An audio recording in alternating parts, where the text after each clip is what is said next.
Right now, though, it is time for This Week in the Lakeville Journal. We have the lonely Cynthia Hoswinter in the middle studio. Good morning, Cynthia. All alone. All so alone. lonely. And we have Janet Manko on the line. Good morning, Janet. Good morning. Also alone, but, I don't feel that way anymore. I'm here with you. You're We're all together. here. We're all here. And we've started a pool to see whether Anne's going to show up or not. I'd say not Okay. at this point. Better be quick about it. All right. Guessing? All right. No. Let us go to the front page of the Lakeville Journal and the new transfer station work underway. And Cynthia, I think Patrick Sullivan, or your person who wrote the headline for the picture, has cursed the transfer station because it says it might be as completed as early as Thanksgiving. That's always Just quoting those guys. I tell you, it's one of those things that's been going on for so long that I almost feel anxious thinking that it might be over. It's like losing a long friend. I know. I feel like the Falls since I Village- started working at this paper in 1999, it's like, It's like the Falls Village pool. It's like the courthouse in But Litchfield. the pool has been built, and the courthouse has been built, and how about the highway garage in Millerton? I think That's going to look Oh, like it's look, going to there's come to ants here. fruition. Well, not to mention the depot in Canaan. And but once the transfer station is completed, there'll still be plenty to write about it. Well, sure. Then you can do a series of articles of dismantling the old one. oh my gosh, right? That's right. Anyway, so they're claiming that they're going to be done sometime in autumn, maybe even by Thanksgiving, and I have a hard time wrapping my head around it, but it's so great. Definitely stuff's happening over there. I don't know if we can really handle not being able to use plastic bags in a new transfer station. I'm really upset about that. And of course, everybody's taking this opportunity to ban the paper bags, too. And I actually do use the paper bags, and I reuse them, so now I'm hoarding them A at lot my of house. people do. Big Y and Stop and Shop do not ban the paper bags. They have them. I've already got, in the seat of my car, of each car, I have 2 bags in each car. So that way when I go into the supermarket, I can just fill that, take it in the house, and I still got one in the car. I never remember it, and I always do big grocery shopping. And so I'm going to start keeping cardboard boxes in the car from like Guido's or Costco, because I like the cardboard boxes. To me, that's the way to go. All right. So on from the transfer station, Cornwall Septic has moved one step forward. I mean, it still has a long, long way to go, but at least the town voted overwhelmingly to move ahead. Yes, and a lot of anxiety about that vote. And as you note, it wasn't even about starting to build No. the septic. It was just to do the study for it after 2 years of discussion. So, a big deal. And the septics are always complicated for people because if you live in an area where they're discussing putting in a public septic and you've just spent $10,000 to put your own in, then that hurts a lot. And the story that Quincy Cabot did on the young wannabe doctors or going to be doctors or physicians that I think this is the second or third year in a row that they've spent summers at the Sharon Hospital, actually tagging along. Well, and so these are 2 separate programs. Sharon Hospital had its own program, and the Foundation for Community Health has a program where they bring young doctors. This year they had 9 doctors. Many of them come from this school called Touro that does osteopathic medicine, and I would have to say these kids are very impressive. And until you know about osteopathic medicine, you think like, oh, that sounds like one of those naturalistic things, but it's not. It's really a holistic, very cool way of looking. And a lot of doctors that around here who you like are osteopaths. So they have these young kids come, and what they're trying to do is not only give them a chance to shadow doctors in a really intimate way, but also to show them that it's fun living in a rural area. Yeah, you're so right about osteopaths because we've always had Dr. Zellman on with Health Matters, but about 2.5-3 years ago, we put on Dr. Kim Tripp, who's an osteopathic physician here. There's doctors at Sharon Hospital who seem very buttoned up, and you're like, oh, you're an osteopath.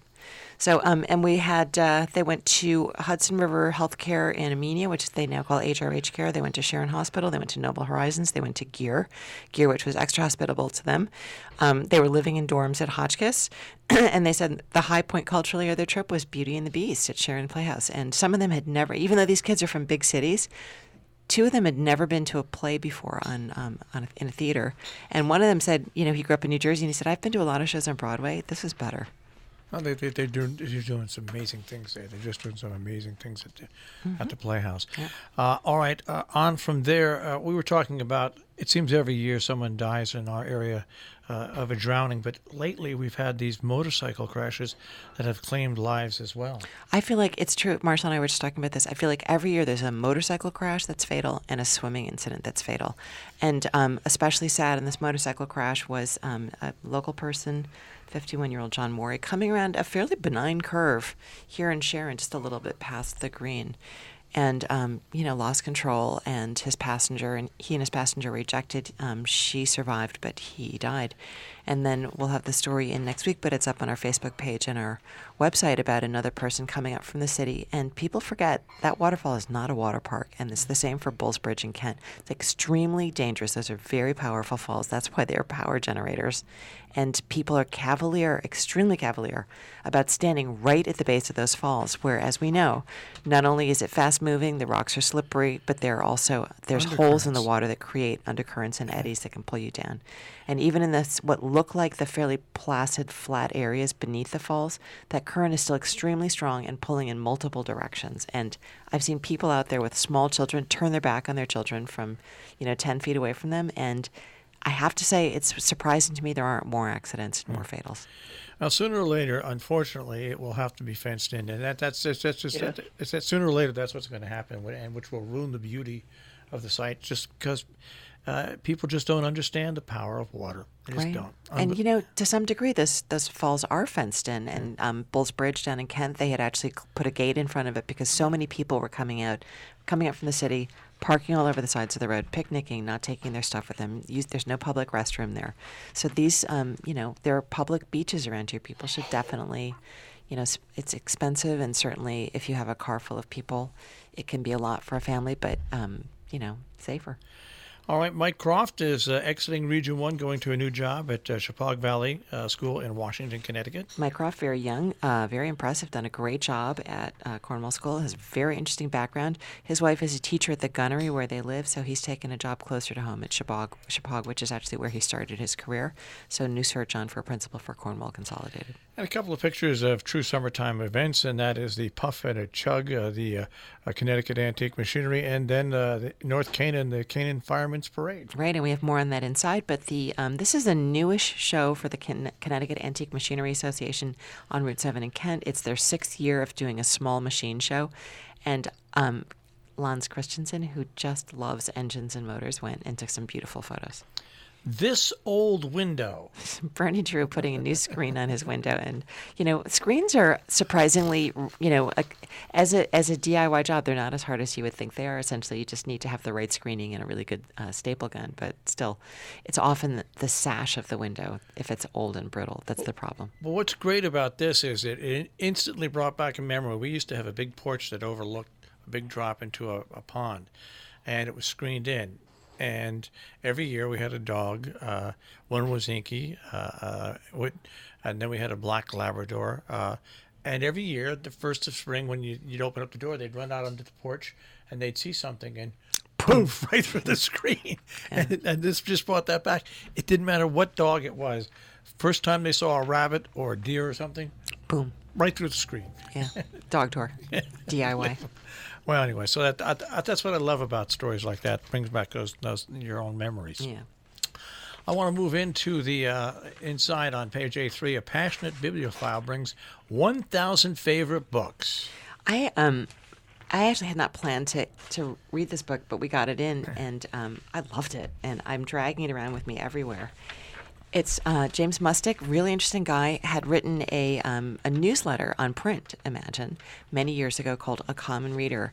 And he would recommend books, and people could order them through his newsletter.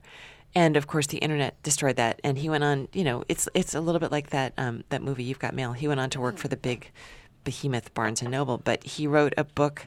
It took him 14 years of his 1,000 favorite books, and they're not like you have to read these books if you want to be a literate person. They're just like a very quirky, eccentric collection of 1,000 books, and he really is one of the, it's like, I was an English major. This is like the best English class I've ever had. He does a really great summary of books and helps you understand them. So he'll be at the Sharon book signing on Friday night from 6 to 8.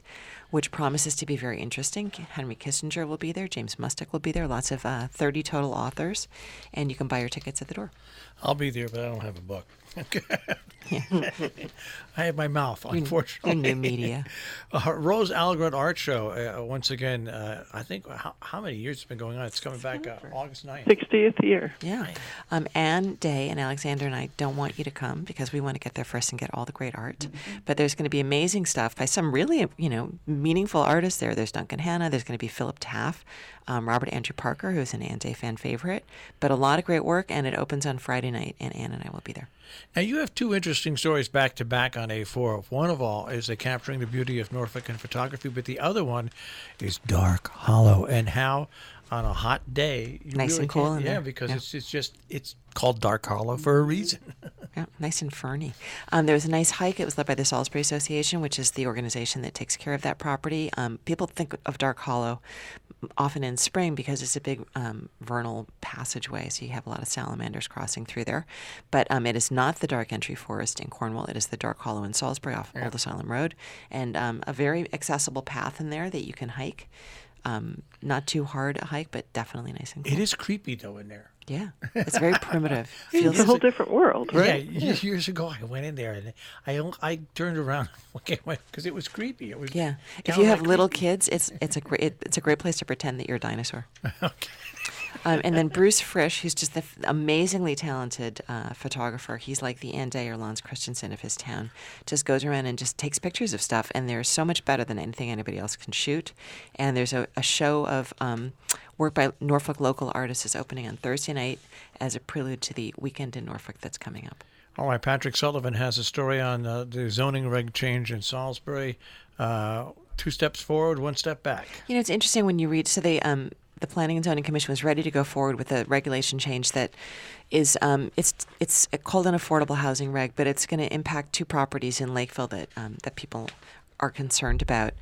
And it's been a long process. And interestingly, the two of the 3 concerns that the town attorney had brought up were ones that you would have thought would be fairly obvious. But it's complex, and so they're going back to make sure that these regulations fit in with the other town regs, and that the state will credit them as affordable housing toward their ultimate goal. And you've got a story on the Family Fun Night at Canaan Railroad Days. That's right. We sent the interns out, and they got some wonderful photos, and again, a really great Railroad Days in spite of the heat. And on the next day, we go into the Fireman Parade, always really stirring, and really one of the last Fireman Parade of the summers. Every town used to have them, and now it's really just Canaan, I think. And there was once again, for some reason, 2 years in a row now, no bands have shown up, which is too bad. No drum and bugle corps. Oh, that is too bad. But they've had each year that I mean, it's not a small parade. There's 18 to 25 units that show up for this parade in the heat, in their uniforms, Yeah. in full dress, and marching. So, beautiful parade. Marshall Miles was the MC. And lots of cute kids, and then there were fireworks. And for the first time since I've been emceeing it, since the 80s, I found a place where it's shade, where I could sit, and I was wondering, how did I miss this all this year? And Charlie Parati pointed out to me, that tree behind you has grown, Marshall. And finally it got to a height where So were you across from the church that's now belongs to the Knights Templar? Yes. See any activity yes. there? No, I didn't see any activity there at all, thank goodness. Okay. And we have a profile of the Knights Templar coming up in our Discover the Canaans, which is coming out in a couple weeks. Kent Sidewalk Festival, we got a story there, but you'll have Weekend in Norfolk also. That's which right. is Oh, and going on also a this- big story. Bunny Williams, who's been the Yep. big benefactor of the region this year and just done amazing stuff, has fixed up that old warehouse type building. It used to be a grocery store on Main Street in Falls Village, and they've since changed the name since we went to press. I think last night they changed it to 100 Main Street, but it's opening up August 9th. And it looks great. And it's part of you look at Falls Village now, and just what a great. So welcoming. And a lot of that is Bunny. Yep, unbelievable. And of course, the Railroad Days there. Now, this is an interesting story that we filmed and we knew about, advocating for a separate superintendent of schools for Falls Village. Right. Lou Dimolette, who's one of my personal heroes, and Dick Hines, very active local person. They have an idea for essentially seceding from the rest of the region and having their own part-time superintendent, and they feel that it'll give them more control ultimately over the future of their wonderful little school. And if you know, this is a bigger story than it seems. Not that it's going to happen anytime soon or it's going to happen at all, but if that happens and other towns look where they could possibly get more control and save maybe even if it were $5,000 or $10,000, it's something that the region has to become very aware of. Very aware but of course, if one town pulls out, it increases the burden on the other towns. Now, that's what I mean. Yeah. That's what makes it that makes it a very big story in the future. Mm-hmm. I didn't realize this, but this is a great story in Canaan about the future of downtown DeSillo building. It's one of those buildings you don't even really think about. Yeah. That's the thing about these small towns is every building is owned by somebody you know pretty much. There's very few absentee landlords. There's no sort of anonymity, and people who own these buildings really do want to make something out of them. And it's part of the effort that's going on in downtown North Canaan to kind of fluff things up and make it a little livelier. A nice picture of the Jack Brown 4-H fair. Isn't that gorgeous? And we had a summer intern once who was an ag person, and I said, "Why do they all wear white? It would seem it would get so dirty." And she said, "That's the point. If the animals rub up against you, they're not supposed to leave any dust on your clothing." Our NASCAR Dave did that at the Dutchess County Fairgrounds once with his cow. Oh. And he was wondering why he had a cow at one point. How come he had to wear white? And that's the reason why. Yeah.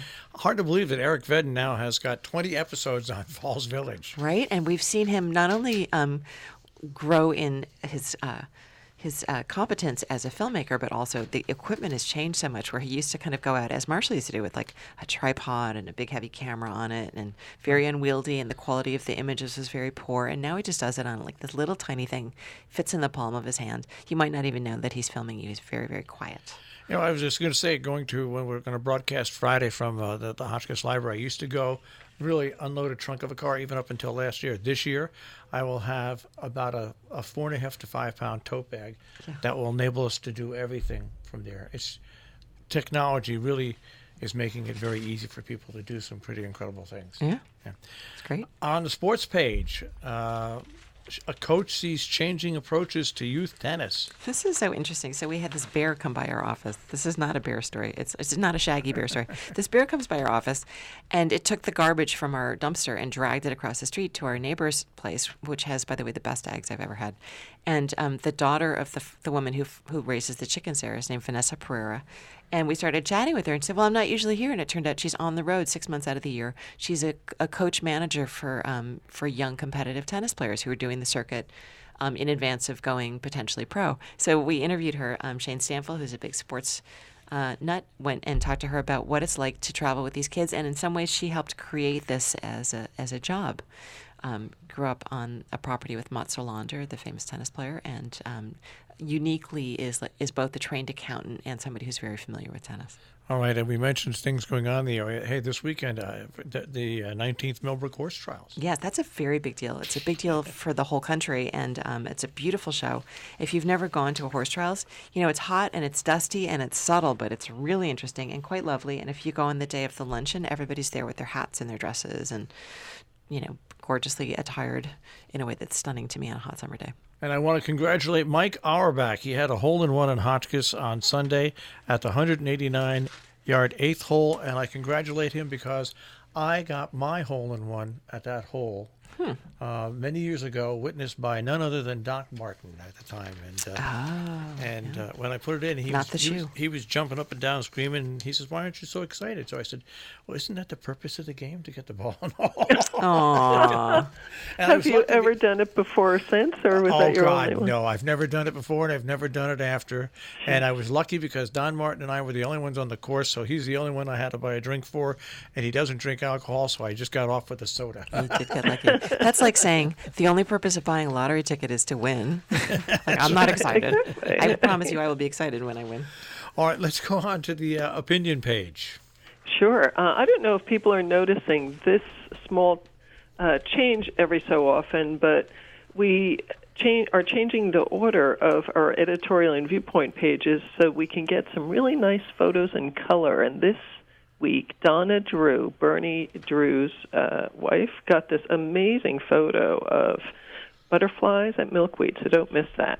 In our editorial, we talk about railroad days, 55 years and counting, and it was just amazing this year to have the depot open. The brewery is such a destination already, and to have the museum open there, the fireworks going off behind the depot, it's just a monumental year, and the center of Canaan is more vibrant now, and that will only increase. So now's the time to go visit Canaan, even though our days are over. All right, and on the viewpoint page, which I think I like the viewpoint page on this side, as a matter of fact, better. Oh, that's interesting. Good. You get to check out the columns and then go on to the editorials and the letters. But Peter Steiner's cartoon, everybody forgets, before we were old white men, we were young white men. Right, and the guy's just sort of smiling. Oh, yeah, I guess that's right. Along those lines, we have from Tony Peel a column on Putin's crush on Trump's America, another column from Lisa Wright, who now has a name for her column called But Then Again. She'll be writing regularly. What ism are you? Ralph Nader, will any disgusted Republicans challenge Donald Trump? And another in the series on housing from Mary Close Oppenheimer, planning for the present and future. And once again, lots of different letters from Railroad Days to the Jane Lloyd von Clambake. Right. Double standards. Double standards on the left, and a small correction from Lou Bucherri on our editorial where we referred to Heman Allen. So do read that letter. He explains it much better than I could. And it's not out of Lakeville, it's out of Amenia, but it's a story where the parents' bid to save the Kildonan school ends in failure. Yeah, this is hard because there's so many worthy organizations around here that are important, and that's been a very important school, not just for local kids who have some learning struggles, but to kids from around the country who come here. And the charismatic founder had passed away a couple years ago, and the school really wasn't able to keep moving forward. And the parents kind of came together as a community and said, let's just figure out how to do it because this is really important to us. But it's hard. It's harder than it looks, and there's a lot of moving parts, and they are tossing in the towel. All right. That's a shame. Well, we have about 3 minutes left, and it's a good thing Anne's here because she can do compass. She can do compass, Yes. and she can do it at ease. And in 3 minutes, I can do it at ease. We have a fabulous art show, which was a juried exhibition at the Sharon Historical Society. Our cover picture is a photograph by Sarah Blodgett, local photographer who's moved back from Ithaca. Go see that show. We also have a review of Peter Cusack, is a Cornwall artist who is more than just a painter. He's also started a journal and an organization for other artists called the Cornwall Contemporary Art, which has a monthly journal about art. And his show is in Litchfield at the Oliver Wolcott Library. There's also a lot of theater this summer, as you know. We have a review of Taming of the Shrew, which is being performed outside at the Mount by Shakespeare and Company. And there's another play called The Children, which is also a Shakespeare and Company play. But the story that I thought was the most timely in Compass is the summer's hottest book, which is a book called Three Women, which I'm really sick of reading about. Everybody's been reviewing it. Everybody's been talking about it. And then Courtney Maum, who was on our cover last week, who's also got a really hot book called Costa Alegre, wanted to meet Lisa Taddeo, so she asked me to put her in touch, and she did an interview with Lisa Taddeo, the author of Three Women. And now I'm not sick of reading about it because I have Courtney Maum, who's a really smart, good writer. It's her take on the book. But basically the author, Lisa Taddeo, who's a New York Times reporter, New York Magazine, spent 8 or 9 years following the sex lives of 3 different women, one from Indiana, one from North Dakota, and one from Newport, Rhode Island. And she gets really deeply into every little nook and cranny of their sex life, which, by the way, it's not really about sex. It's more about their desires and their psychology. But if you don't want to read the book, read this interview. We also have the Kent Sidewalk Festival. There's a whole schedule of events at Kent Sidewalk. How many more minutes do I have, Marshall? 1 minute and 30 seconds. Oh, okay. Tons. There's lots of exciting things happening in Kent. Go down and see. Plus just the regular stuff that's in Kent, all the art galleries. There's a bunch of good shows. Now, Ann, I'm upset at you. Why? First of all, we get wine in boxes, and now we have wine in cans. I know. Apparently, I mean, I don't drink wine, so I don't know, but apparently Caitlin Olinger, who's our wine correspondent, says that in spite of the thought of it not being attractive, all those cans are lined with some kind of plastic, so you don't get the flavor of aluminum. Just like a wine box is lined with a plastic bag. It's the same thing, but the nice thing about the wine in cans is that you can bring them on picnics, you can have it, at the ready. That's right. We'll stop there.